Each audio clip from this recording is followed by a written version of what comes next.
Hello, freshmen. Here we are again looking at another map of a continent of the world that we are going to study in our course. And we're going to move to Europe, which is the smallest of our continents of study. However, don't let the size of it fool you as far as the richness in culture and heritage. There's many small countries in Europe with many different languages. It's very densely populated, um, especially in Western Europe. And a lot of the things that we are going to talk about, a lot of the topics in our class, stem from Europe, especially Greece and Rome, and the things that followed from Greece and Rome, and the Middle Ages and Reformation, Renaissance, all things that you'll be very familiar with throughout our course. So perhaps the thing that we want to talk about the most with Europe is its rich cultural heritage. There really is a lot of different countries, a lot of different cultural backgrounds that make that make Europe very unique in that respect. There is a mild and rainy climate to the west.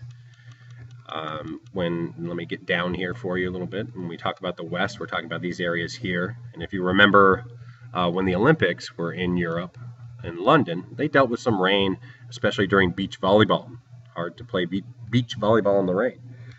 Another dry summers on the coast of the Mediterranean. This Mediterranean climate through this area that you see here.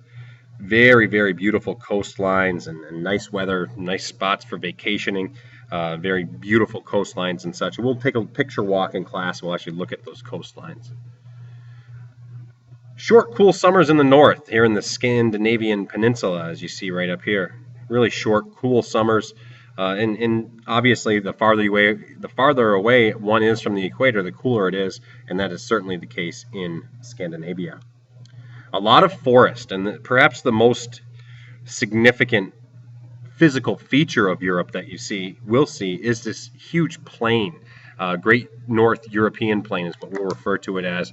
And also Europe, you can see there's a lot of bodies of water, a lot of rivers, and those rivers going into bodies of water, connecting Europe to a lot of the different areas here.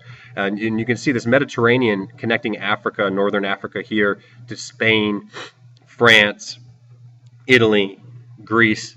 The connection of this waterway is actually an aquatic highway when it came down to trade and such. So that even though this isn't a huge continent, it is certainly connected very well due to the waterways. The places we want you to label are the British Isles, the Pyrenees Mountains, that's the mountain range that appears right here. The Great North European Plain, or North European Plain, this plain land that we see in this part of Northern Europe. The Aegean Sea, and this large body of water here, the Mediterranean Sea. That's Europe. We will talk more about it in class, but you can take those notes. And again, the focus here is the cultural heritage, the things you're going to see in Europe, like the Colosseum in Rome, and the Parthenon and Pantheon and Stonehenge, and a lot of the different things that we see throughout, and the many different cathedrals. The culture is what we're really going to talk about in Europe. But that's it, freshmen. Take your notes. We'll see you tomorrow in class. Good day.